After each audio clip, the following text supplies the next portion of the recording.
और आज हम जानने वाले हैं 11वीं क्लास के पोल साइंस के चैप्टर नंबर 1 के बारे में, जिसका नाम है संविधान क्यों और कैसे, और जिसे इंग्लिश में कॉन्स्टिट्यूशन व्हाई एंड हाउ के नाम से भी जाना जाता है। सबसे पहले हम बात करेंगे संविधान। संविधान क्या है? What is constitution?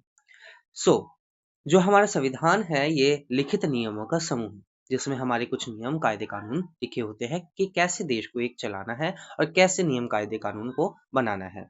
Means group of written rules ये है। ठीक है। साथ ही इसकी मदद से देश के प्रशासन को चलाया जाता है।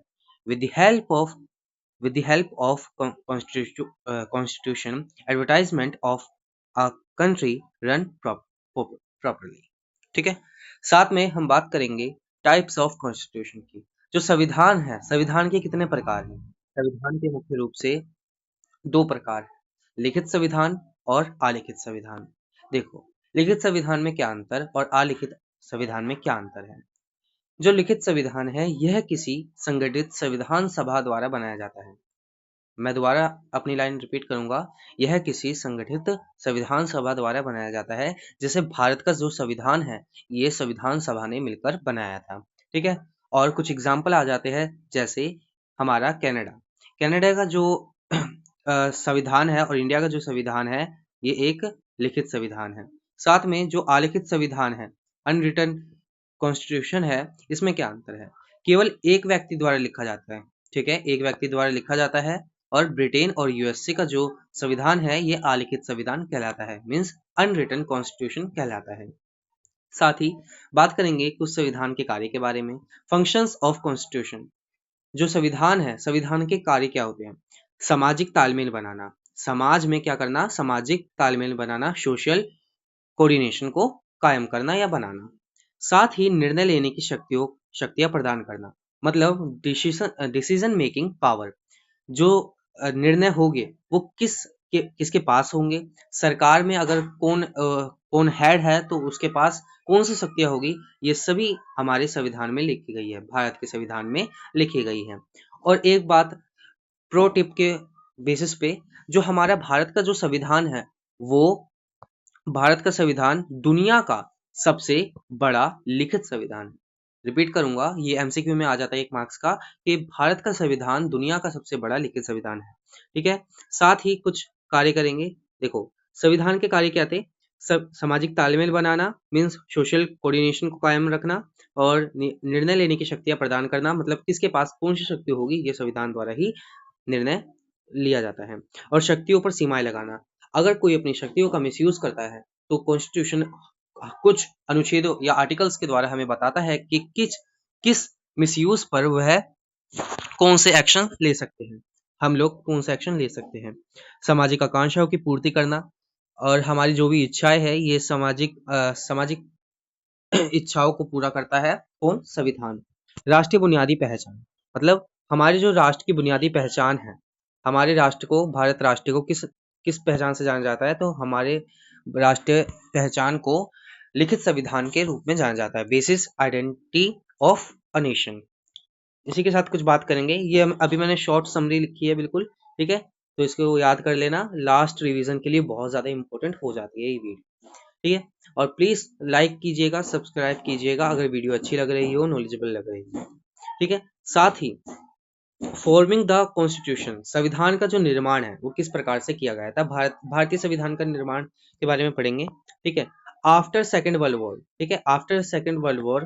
देखो, जो सेकेंड वर्ल्ड वॉर हुआ था ये 1939 से 45 तक हुआ था, 45। ठीक है। 1939 से 1945 के बीच जो सेकेंड वर्ल्ड वॉर था, द्वितीय विश्व युद्ध था, ये हुआ था, जिसमें दो राष्ट्रीय शक्तियों ने हिस्सा या पार्टिसिपेट किया था। पहला था मित्र राष्ट्र शक्ति और दूसरा है ध्रुव राष्ट्र शक्ति। मित्र राष्ट्र शक्ति की सबसे जीत होती है, जिसमें ब्रिटेन द्वारा ये जीत प्राप्त होती है। ठीक है। साथ ही हम बात करेंगे 1945 में इंडिया इलेक्शन। ठीक है, इंडिया में इलेक्शन हुए थे जिसमें 11 प्रांत थे और 7 प्रांतों में कांग्रेस की जीत हुई थी। ठीक है, और 4 प्रांतों में AIML की जीत हुई थी। कांग्रेस की स्थापना 1885 में की गई थी। जो AIML पार्टी थी ये हमारी मुस्लिम लीग की पार्टी थी, मतलब ऑल इंडिया मुस्लिम लीग। ठीक है, ऑल इंडिया मुस्लिम लीग, ये मुस्लिमों की पार्टी थी और ये हमारी कांग्रेस की पार्टी थी। और जो AIML की स्थापना हुई थी ये हुई थी 1906 में, 1906 में। अब है बेवल योजना, ये भी क्वेश्चन आ जाता है हमारे पोल साइंस में 2 मार्क्स में। वेवल योजना क्या थी? Wavell plan, what is Wavell plan? तो वेवल प्लान सबसे पहले देखेंगे इसके कार्य क्या है। यह भारतीय लोगों की परिस्थितियों का विश्लेषण करने आए थे, मतलब भारत में क्या चल रहा है, ठीक है, सेकेंड वर्ल्ड वॉर के बाद, ठीक है। साथ ही 1946 में, मार्च 1946, ठीक है, मार्च 1946 में कैबिनेट मिशन, ब्रिटेन सरकार द्वारा कैबिनेट मिशन आई। कहाँ से आई? ये मार्च 1946 में ब्रिटेन से आई। कब आई? तो मार्च 1946 में ब्रिटेन से भारत आई थी, जिसमें 7 सदस्य थे। सातों ये ठीक है, सॉरी 7 सदस्य नहीं, इसमें कुल 4 सदस्य थे, जो कि यह देखने आए थे कि भारतीय संविधान बनाने लायक है भारत में या नहीं, ठीक है। और इसका टारगेट था संविधान बनवाना, ठीक है। साथ ही 16 अगस्त 1946 डायरेक्ट एक्शन डे, ठीक है, 16 अगस्त 1946 को डायरेक्ट एक्शन डे के नाम से जाना जाता है, प्रत्यक्ष कार्यवादी दिवस, ठीक है। अब देखो कैबिनेट की मिशन की कुछ सिफारिशें आ जाती है, जो कि 2 या 4 नंबर में पूछ ली जाती है हर बार हमारे पोल साइंस के 11वीं क्लास के क्वेश्चन में। और सिर्फ 11वीं क्लास नहीं, ये यूपीएससी एस्पिरेंट के लिए भी बहुत ज्यादा इंपॉर्टेंट वीडियो हो जाती है फॉर शॉर्ट रिवीजन के लिए, ठीक है। देखो कैबिनेट मिशन की या कुछ सिफारिशें थी, रिकमेंडेशन थी, वो थी संविधान सभा को तैयार करना सबसे पहले, और संविधान सभा में कुल सदस्य होने चाहिए थे 389, ठीक है, जिसमें से 385 मेंबर इंडिया से लिए गए थे और 4 सदस्य ब्रिटिश से लिए गए थे सदस्यता। और 1946, ठीक है, सॉरी डिस्टरबेंस के लिए। और 1946 में देखो इसमें सदस्य का चुनाव किस प्रकार किया गया था। जो इंडिया में सबसे पहले इलेक्शन हुए थे, उसमें 1946 में एक इलेक्शन करवाए गए, जिसमें जिनकी भी विजय हुई, जो भी जीते उनको इसमें लिया गया, और हिंदू, मुस्लिम और सिख कम्युनिटी में से कुछ लोगों को लिया गया, और हर 10 लाख लोगों में से किसी एक के लिए सीट रिजर्व कर दी गई, जिसमें कुल जो सदस्य थे वो हमारे 389 सदस्य बन गए संविधान सभा में। अब देखो 90 सदस्य AIML से थे, ठीक है, 90 सदस्य AIML के चले जाते हैं, फिर संविधान सभा में उन 299 मेंबर्स बचते हैं। क्यों चले जाते हैं? क्योंकि जो भारत और पाकिस्तान का विभाजन है वो 15 अगस्त 1947 की मध्य रात्रि में, 14-15 अगस्त की 1947 की मध्य रात्रि में हो जाता है, जिस वजह से जो 90 सदस्य थे वो पाकिस्तान मतलब कम्युनिटी के थे, मुस्लिम लीग के कम्युनिटी के थे। AIML पार्टी में से 90 सदस्य जो संविधान सभा के सदस्य थे वो चले जाते हैं पाकिस्तान में। तो संविधान सभा में कुल बचते हैं 299 मेंबर, ठीक है। अब है संविधान सभा के मुख्य अतिथि कौन थे। संविधान सभा के मुख्य अतिथि के रूप में सबसे मतलब फेमस जो पर्सन थे, उन्हें उसमें सबसे ज्यादा कौन फेमस थे, तो सबसे पहले आते हैं नेहरू, जो कि कांग्रेस सरकार से थे, कांग्रेस सरकार के, और हमारे भारत के प्रथम प्रधानमंत्री नेहरू थे, और जिन्होंने उद्देश्य प्रस्ताव पेश किया था। संविधान सभा में उद्देश्य प्रस्ताव पेश करने का मतलब है इन्होंने सबसे देखो एक क्वेश्चन इंपॉर्टेंट है, प्रो टिप के रूप में लीजिएगा। जो संविधान सभा की पहली बैठक हुई थी, ठीक है, इसको अभी थोड़ी देर के लिए भूल जाइए। जो संविधान सभा की पहली बैठक हुई थी वो हुई थी 9 दिसंबर 1946 को, ठीक है, 9 दिसंबर 1946 को बैठक हुई, और दूसरी बैठक होती है 11 दिसंबर 1946 को, और तीसरी बैठक होती है 13 दिसंबर 1946 को, ठीक है। अब देखो पहली बैठक में तो सब आपस में एक दूसरे का परिचय ले रहे थे, दूसरी बैठक में उनको कुछ बातचीत कर रहे थे कि क्या किया जाए। संविधान सभा तो बन चुकी थी, अब संविधान किस प्रकार से निर्माण किया जाएगा बातचीत हो रही थी, और उनके पास कोई टारगेट नहीं था, इसलिए नेहरू जी ने उद्देश्य प्रस्ताव को पेश किया कि उनको संविधान किस प्रकार से बनाना है। इसमें संविधान का प्रारूप बताया गया था, ठीक है, साथ ही इसमें बताया गया था जो हमारे देश का झंडा है वो किस प्रकार होगा, ठीक है। और हम बात करेंगे अब दूसरे नंबर की पर्सन की, तो यह है राजेंद्र प्रसाद। राजेंद्र प्रसाद क्या थे? ये संविधान सभा के स्थायी अध्यक्ष थे, साथ ही साथ ये भारत के प्रथम राष्ट्रपति थे, ठीक है, राजेंद्र प्रसाद। और ये बिहार से भी थे। और अंबेडकर जी को तो सब जानते हैं, भीमराव अंबेडकर, डॉक्टर भीमराव अंबेडकर जी, ठीक है, ये एसटी कम्युनिटी से बिलोंग करते थे, साथ ही ये प्रारूप या मसूदा समिति के अध्यक्ष भी थे, ठीक है, मतलब और इन्हें संविधान सभा का जनक या पिता भी कहा जाता है, ठीक है। ये याद रखना, the father of constitution who, so answer is doctor Bhimrao Ambedkar. Vallabh भाई पटेल देखो एक अनऑफिशियल पोस्ट को ये निभा रहे थे, अदा कर रहे थे, अपनी एक अन्य भूमिका अदा कर रहे थे। इन्होंने रियासतों का एकीकरण करवाया और जितने भी फॉर्म से रिलेटेड कार्य होते थे ये वल्लभ भाई पटेल द्वारा ही किए जाते थे। ठीक है, और इनकी एक मूर्ति है और ये गुजरात से बिलोंग करते थे। इनकी मूर्ति को कहा जाता है द स्टैचू ऑफ यूनिटी, मतलब एकता का प्रतीक या एकता की मूर्ति। अब कुछ एमसीक्यू की बात करेंगे जो देखो पॉलिटिकल की सबसे मोस्ट इंपोर्टेंट। फर्स्ट मीटिंग कब हुई, पहली बैठक कब हुई संविधान सभा की, तो वो है 9 दिसंबर 1946 को।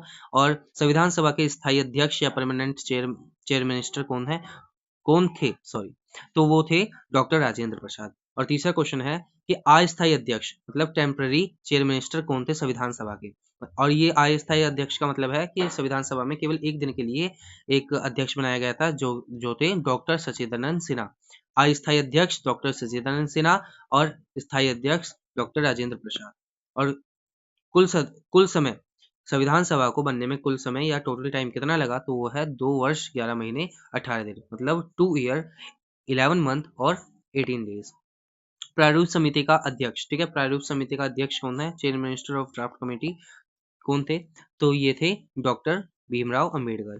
ठीक है, और कुल अनुच्छेद भारतीय संविधान सभा में वर्तमान में कुल अनुच्छेद कितने हैं, तो वो है 395। वर्तमान बोले या जब वो बन चुका था तब बोले तो सेम ही आंसर रहेगा, तो वो है 395 आर्टिकल, मतलब अनुच्छेद। ठीक है, 395 आर्टिकल हैं। साथ में संविधान तैयार कब हुआ, तो ये हमारा संविधान तैयार हुआ था 26 नवंबर 1949।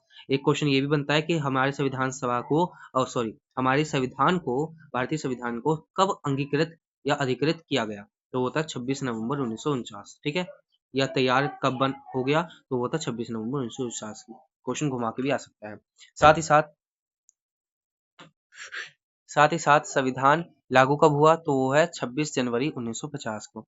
और 26 जनवरी 1930 को फर्स्ट इंडिपेंडेंस डे बनाया गया था। ठीक है, क्यों बनाया गया था, क्योंकि इसमें लाहौर अधिवेशन हुआ था, जिसमें लाहौर अधिवेशन में एक निर्णय लिया गया कि 26 जनवरी को स्वतंत्रता दिवस के रूप में बनाया जाएगा।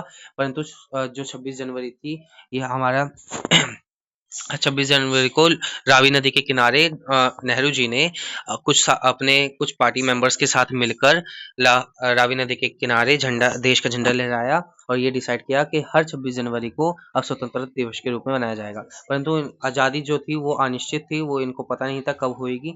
तो हमारी आज़ादी 15 अगस्त 1947 को हुई थी, इसलिए ये डिसाइडेड नहीं था, तो इसलिए आज इसे गणतंत्र दिवस के रूप में मनाया जाता है। परंतु जो पहली स्वतंत्रता दिवस थी वो 26 जनवरी को बनाई गई थी, मतलब 26 जनवरी को आज तो गणतंत्र दिवस के रूप में मनाया जाता है। ठीक है, पर रिपब्लिक डे के रूप में मनाया जाता है, परंतु सबसे पहले 26 जनवरी को एक ही बार के लिए, केवल एक ही दिन के लिए स्वतंत्रता दिवस के रूप में बनाया गया था। उसके बाद से स्वतंत्रता दिवस को 15 अगस्त को बनाया जाता है। अब है उद्देश्य प्रस्ताव के बारे में बात करेंगे। सबसे पहले किसके द्वारा दिया गया था, तो ये दिया गया था नेहरू जी के द्वारा और पंडित जवाहरलाल नेहरू द्वारा। और ये कब पेश किया गया था संविधान सभा में, तो 13 दिसंबर 1946 को। और संविधान की प्रारूप रेखा को इसमें बताया गया था, आउटलाइन ऑफ कॉन्स्टिट्यूशन, और इंडियन जो फ्लैग होगा वो कैसा होगा ये बताया गया था, और इंडिपेंडेंट अंबेडकर, ठीक है, और बताया गया था, और इंडिपेंडेंट डे कब बनाया जाएगा, ये सारी चीज थी। तो धन्यवाद। अगर वीडियो अच्छी लगी हो तो लाइक करना, सब्सक्राइब करना और सपोर्ट देना। धन्यवाद।